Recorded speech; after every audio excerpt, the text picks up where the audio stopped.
اگر آپ کو سحری کی تیزابیت اور بد ہضمی کا خاتمہ کرنا ہے،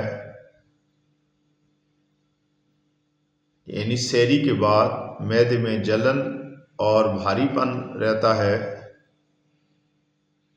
تو اس کے لیے ایک ہومیوپیتھک دوا روزے کو پرسکون بناتی ہے اور آپ آرام سے عبادت بھی کر سکتے ہیں اور آپ کا دن بھی اچھا گزرے گا۔ اس کے لیے ہماری ایک ہومیوپیتھک دوا ہے جس کو کہتے ہیں نکس ومیکا۔ آپ اس کا استعمال کریں، اور اگر آپ کو مکمل معلومات حاصل کرنی ہے تو ہماری ویڈیو کو جو اسی ویڈیو کے لنک میں موجود ہے اس کو لازمی دیکھیں۔